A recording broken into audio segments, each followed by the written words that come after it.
Very good morning and welcome to Breakfast with Dan Walker and Louise Minchin. Headlines for you at 6 o'clock this morning. A country struggling to breathe. India registers a record-breaking number of new coronavirus cases for a fifth day in a row. Questions grow for the Prime Minister about the refurbishment of his Downing Street flat as Labour demands a formal inquiry. A very good morning from the England-Scotland border, open for non-essential travel for the first time since Christmas. What does it mean for hotels, hospitality and those hoping to get hitched here in Gretna? Manchester City win the League Cup for a fourth year in a row, and it all happened in front of 8,000 spectators at Wembley. The sport gradually welcomes the fans back. It was a good night for the Brits at the Oscars as Sir Anthony Hopkins and Daniel Kaluuya take home big prizes. We've got to celebrate life, man. We're breathing, we're walking. It's incredible. It's incredible. Like, it's incredible. My mum met my dad. They had sex. It's amazing. Like, do you know what I'm saying? I'm here. But Nomadland scoops Best Picture, Best Director and Best Actress for Frances McDormand. Good morning. The weather this week's turning more unsettled, with eventually all of us seeing some rain. Today, the rain's in the northern half of the country, drier and brighter in the southern half. I'll have all the details in about 10 minutes or so.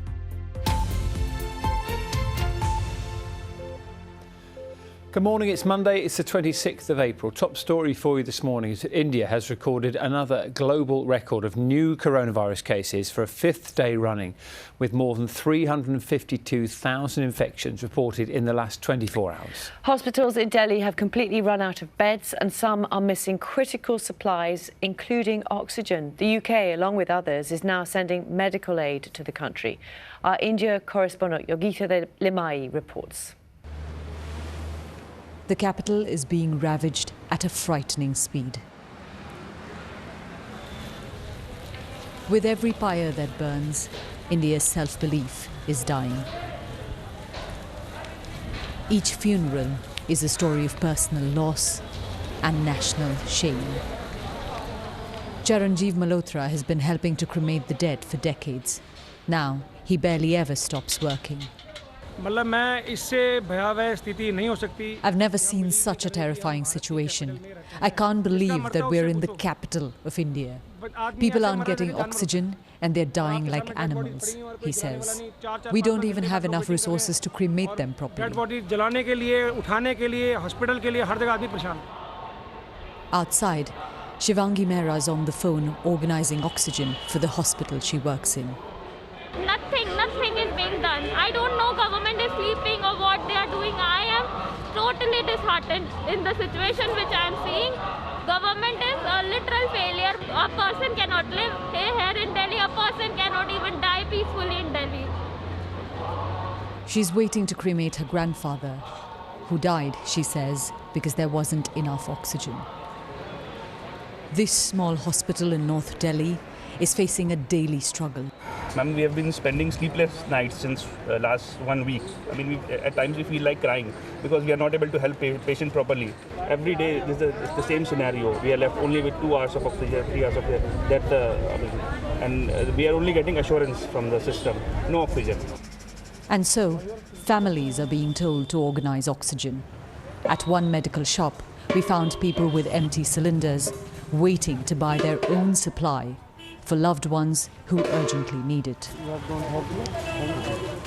For many here, the government's promises of rushing in oxygen are coming too late. Families left asking why something so basic is unavailable. Every crematorium we've been to, we've seen body after body being brought in. It's hard for anyone to keep count, but what workers have been telling me is that the real scale of deaths caused by COVID-19 in India is a lot higher than what official numbers reflect. And a lot of those who've died right now have done so because they couldn't get oxygen in time. Jitender Singh Shanti runs a group of volunteers here. Even young people are dying. It's a very bad situation. If it keeps getting worse, we'll have to burn bodies by the side of the road, he says. There is a sense of abandonment in this country. Citizens are stepping up to do what a government should, left to fight a vicious pandemic on their own. Yogita Lamai, BBC News, Delhi. The UK's most senior civil servant will be questioned by MPs later on lobbying rules. Simon Case is also expected to be asked about allegations of impropriety made against the Prime Minister by his former adviser, Dominic Cummings. Meanwhile, Labour has written to the Electoral Commission to demand a formal inquiry into the funding of refurbishments to Boris Johnson's Downing Street flat. Our political correspondent in Watson has this report. When Dominic Cummings left Downing Street last year, some in government worried about what secrets might emerge from that box. He's now claimed that Boris Johnson planned to ask Conservative donors to pay for the refurbishment of the Downing Street flat, and that this was unethical. Labour plans to keep up the pressure on Number 10. Their lawyers have written to the party political watchdog, the Electoral Commission. They say, following Dominic Cummings' claims, it's now incontrovertibly in the public interest that the Electoral Commission commence a formal investigation. The Commission says it's still gathering information. And Downing Street says electoral laws haven't been broken and no codes of conduct have been breached. Labour is seeking to broaden their attack by demanding the publication of all contacts and links between ministers and firms given government contracts during the Covid crisis. The government said that while contracts had been awarded at speed, due diligence was carried out and ministers had no role in awarding them. And today a committee of MPs will question the country's top civil servant about another of Dominic Cummings' allegations. Simon Case was due to talk about lobbying rules, but will now also be asked about the claim that the Prime Minister considered halting a leak inquiry in case it put a friend of his fiancée, Carrie Simons, in the frame. Downing Street has said that this is absolutely false.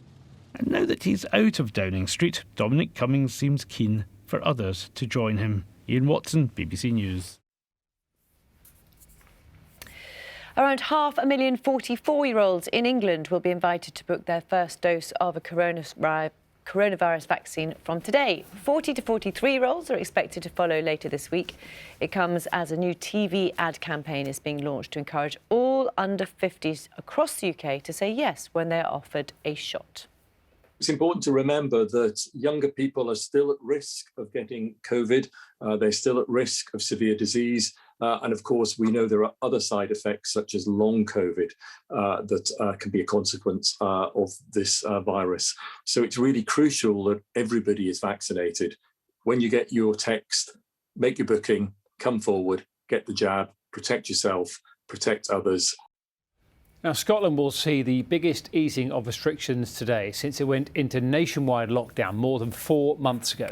Shops, bars and restaurants are reopening and people can travel across the border for non-essential travel. Our Scotland correspondent Alexandra Mackenzie is at a pub outside Glasgow for us this morning.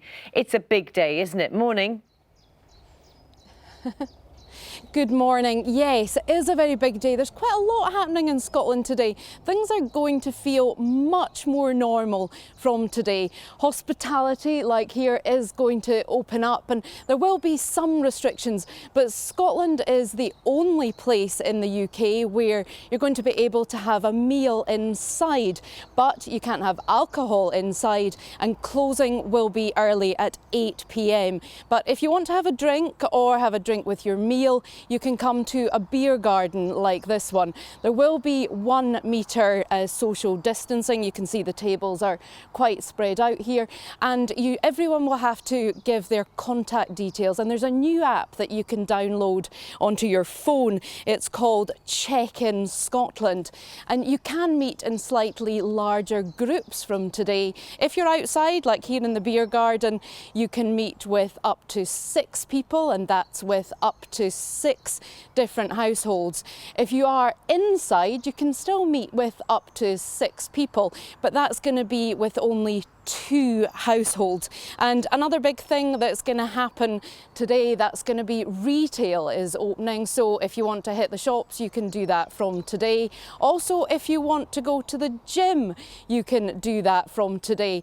And you can also go to the beauty parlour as well if you're needing anything done. So a lot of things happening from today here in Scotland. Going to be with us throughout the morning. Alexandra, thank you very much. And hospitality venues in Wales can start serving people outside from this morning as well. Organised outdoor activities will also be allowed for up to 30 people. as well as outdoor wedding receptions for the same number. The former chief executive of the Post Office has said she is truly sorry for the suffering caused to sub-postmasters who were wrongly convicted of criminal offences. Reverend Paula Venables issued the apology as she announced she would be stepping back from her public roles as well as her regular church duties in the wake of the scandal. On Friday, judges quashed the convictions of 39 former sub-postmasters who, due to an IT flaw, had wrongfully been found guilty of theft and fraud. 10 fire engines are dealing with a huge blaze on Marsden Moor near Huddersfield in West Yorkshire. The flames cover an area equivalent to 5 football pitches. 2 specialist wildfire units have also been sent to the scene there. This comes about 2 years to the day since the devastating fire destroyed over 700 hectares of land in the same area.